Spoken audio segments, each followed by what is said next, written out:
এটা অস্বীকার করার মতন কোনো উপায় নেই যে আমাদের দৈনন্দিন জীবন তেলের উপর নির্ভরশীল।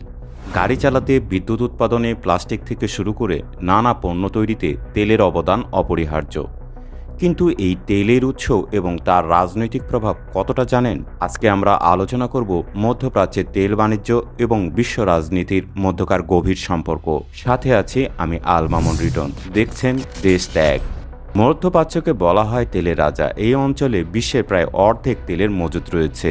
সৌদি আরব, ইরান, ইরাক, কুয়েত, সংযুক্ত আরব আমিরাতের মতো দেশগুলো বিশ্বের অন্যতম বড় তেল উৎপাদনকারী। তেল শুধু একটি প্রাকৃতিক সম্পদ নয়, এটি একটি শক্তিশালী রাজনৈতিক অস্ত্রও বটে। তেলের দামের ওঠানামা বিশ্ব অর্থনীতিকে প্রভাবিত করে, দেশগুলোর মধ্যে সম্পর্কের পরিবর্তন ঘটায় এবং এমনকি যুদ্ধের কারণও হতে পারে। বিশ্বের তেল বাজারকে প্রভাবিত করার জন্য মধ্যপ্রাচ্যের তেল উৎপাদনকারী দেশগুলো মিলে গঠন করেছে ওপেক।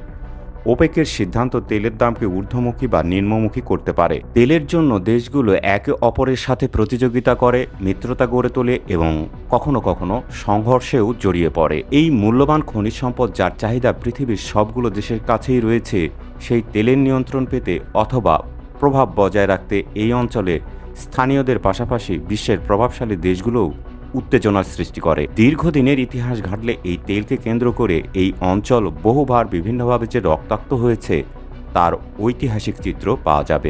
ধ্বংসাবশেষে পরিণত হয়েছে অসংখ্যবার। যেহেতু তেলের চাহিদা অত্যন্ত গুরুত্বপূর্ণ একটি ব্যাপার এবং এর সুলভ সরবরাহ পেতে সবাই মরিয়া, সেজন্যই বিভিন্ন দ্বন্দ্বের শিকার হওয়া এই অঞ্চলের জন্য খুবই পরিচিত একটি ঘটনা। অভ্যন্তরীণ দ্বন্দ্বের পাশাপাশি প্রভাবশালী দেশগুলোর সাথেও কখনো কখনো এই অঞ্চলকে দ্বন্দ্বে জড়িয়ে পড়তে দেখা যায়, যেটা কখনো কখনো ভয়ঙ্কর রূপ ধারণ করে।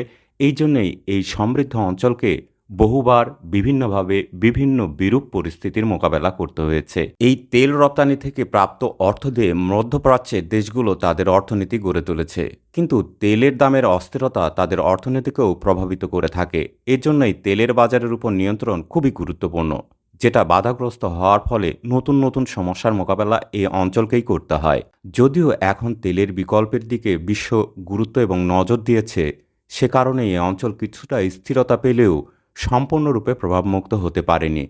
আর এই পরিস্থিতির মধ্য দিয়ে এই সমৃদ্ধ অঞ্চলটিকে ঠিক কতদিন যেতে হবে তাও অনিশ্চিত। জলবায়ু পরিবর্তন এবং পরিবেশ দূষণের কারণে বিশ্বজুড়ে নবায়নযোগ্য শক্তির ব্যবহার বাড়ছে, এটা ঠিক।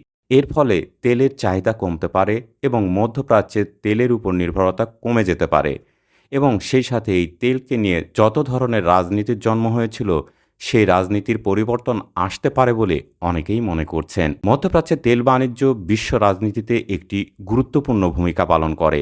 এই তেলকে কেন্দ্র করেই যেন আবর্তিত হয় মধ্যপ্রাচ্যের বর্তমান এবং ভবিষ্যৎ।